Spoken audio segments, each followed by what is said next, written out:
नमस्कार दोस्तों, हमारे चैनल को लाइक करें, सब्सक्राइब करें, बेल आइकन ज़रूर दबाएं। राजा भोज की कहानी।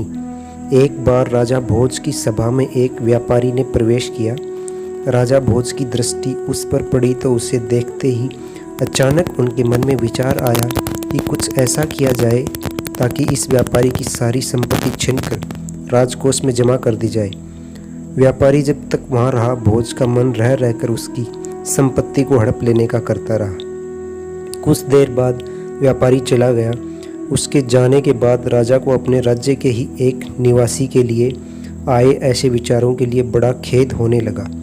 राजा भोज ने सोचा कि मैं तो प्रजा के साथ न्यायप्रिय रहता हूँ, आज मेरे मन में ऐसा कलुषित विचार क्यों आया।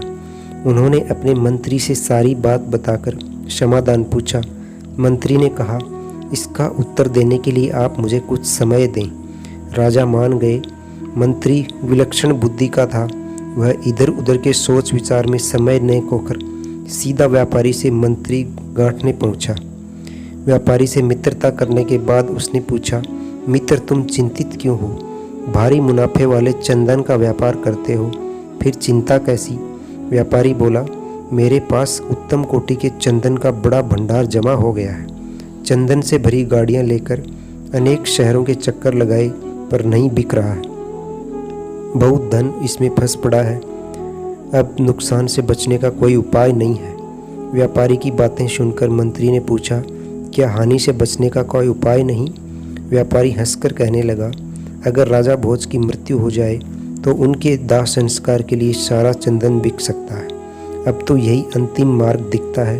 व्यापारी की इस बात से मंत्री को राजा के उस प्रश्न का उत्तर मिल चुका था जो उन्होंने व्यापारी के संदर्भ में पूछा था। मंत्री ने कहा, तुम आज से प्रतिदिन राजा का भोजन पकाने के लिए 40 किलो चंदन राज रसोई भेज दिया करो, पैसे उसी समय मिल जाएंगे। व्यापारी यह सुनकर बड़ा खुश हुआ। प्रतिदिन और नकद चंदन बिक्री से तो उसकी समस्या ही दूर हो जाने वाली थी। वह मन ही मन राजा के दीर्घायु होने की कामना करने लगा ताकि राजा की रसोई के लिए चंदन लंबे समय तक बेचता रहे। एक दिन राजा अपनी सभा में बैठे थे। वह व्यापारी दोबारा राजा के दर्शनों को वहाँ आया। उसे देखकर राजा के मन में विचार आया कि यह कितना आकर्षक व्यक्ति है, इसे कुछ पुरस्कार स्वरूप अवश्य दिया जाना चाहिए। राजा ने मंत्री से कहा, वह व्यापारी पहली बार आया था तो उस दिन मेरे मन में कुछ बुरे भाव आए थे और मैंने तुमसे प्रश्न किया था। आज इसे देखकर मेरे मन के भाव बदल गए। इसे दूसरी बार देखकर मेरे मन में इतना परिवर्तन कैसे हो गया?